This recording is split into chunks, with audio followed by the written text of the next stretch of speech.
शिव महापुराण की कथा कहती है पुरुषोत्तम मास चालू हुआ है, अधिक मास चालू हुआ है। 5 चीजें अधिक मास के महीने में शिव जी के लिए आप करिए।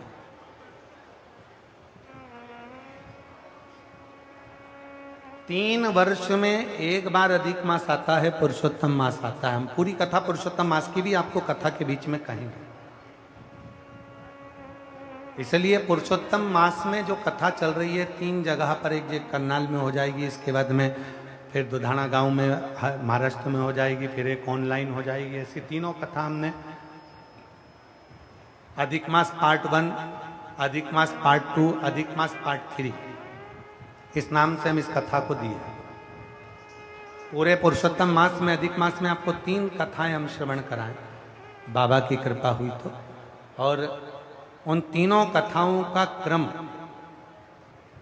शिव को कैसे रिझाया है। 5 चीजें धारण करो। आज 17 मई से अधिक मास प्रारंभ हुआ है, जो 15 जून तक चलेगा। इस 15 जून तक के अधिक मास में 5 चीजें अपने अंदर धारण करना है। पहले नंबर का, शिव जी को 1 लोटा जल सुबह से लेकर शाम तक के बीच में कभी भी चढ़ाना जरूर। दूसरा, शंकर जी के मंदिर में या बेलपत्री के नीचे या तुलसी के क्यारे के पास में एक दीपक अवश्य लगाएं। चाहे सुबह लगाएं, चाहे शाम को लगाएं, तुम्हारी मर्जी पड़े तब। दीपदान जरूर करो, जल जरूर चढ़ाओ। तीसरा, एक बेलपत्री को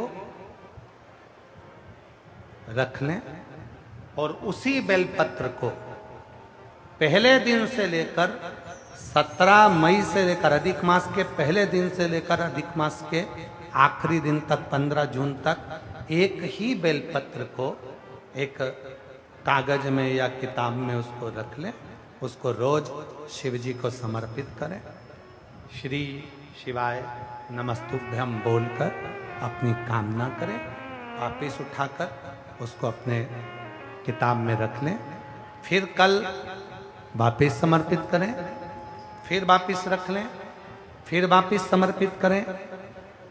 1 महीना अधिक मास का, पुरुषोत्तम मास का, यदि एक ही बेलपत्र को सर्वत्र चढ़ाया जाए, उसी बेलपत्र को बारंबार समर्पित करा जाए और उस बेलपत्र को अधिक मास पूर्ण होने के बाद फिर उसको, जो आप मालपुआ दान करते हैं, उस मालपुए के साथ अगर दान कर दें तो जिंदगी में कभी किसी के दरवाजे पर हाथ नहीं फैलाना पड़ेगा। भगवान इतनी बरकत आपको प्रदान करे, इतनी बरकत दे। एक बेलपत्र, वही बेलपत्र पहले दिन से चालू होती है।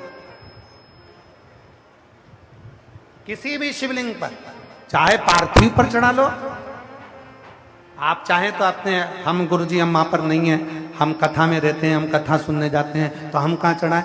एक कंकर उठाओ, पार्थिव पे चढ़ाओ। पेड़ के नीचे पार्थिव बनाया, उसी पे चढ़ा के रख ली। फिर उसी को बेलपत्र को, उसी बेलपत्र को बारंबार पूरे अधिक मास के महीने में 1 महीने तक उसी बेलपत्र को चढ़ाना है, उसी को रखना है। फिर आखिरी दिन जो अधिक मास पूर्ण होगा, उस दिन उस बेलपत्र को मालपुए पे रखकर शिव जी को चढ़ाकर लेके आना पहले, फिर मालपुए पे रखना और उसको रखकर फिर भगवान उस मालपुए को तुम दान।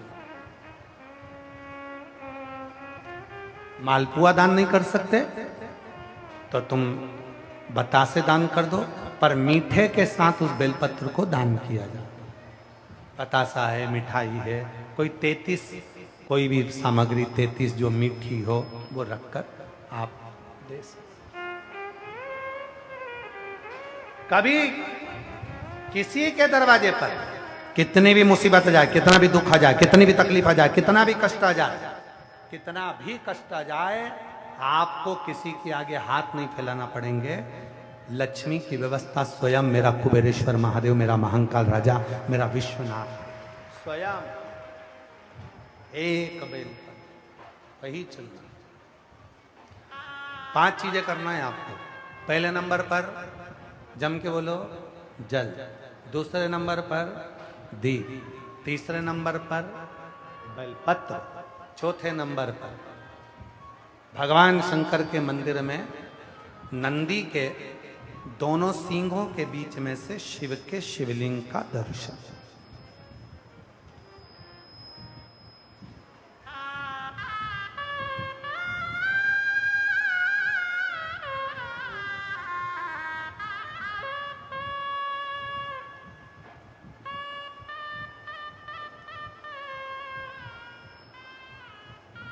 नंदी के जो सींग है, उन सींग के मध्य में से भगवान शंकर का दर्शन।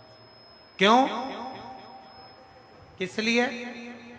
अगर पुरुषोत्तम मास में, अधिक मास में हम नंदी के दोनों सींगों के बीच में से शंकर के शिवलिंग का दर्शन कर लेते हैं तो अपने अंतिम सांस तक शरीर के अंदर कोई बड़ी बीमारी कभी नहीं आती, कोई गंभीर बीमारी कभी नहीं, क्योंकि ज्येष्ठा का अधिक आया है।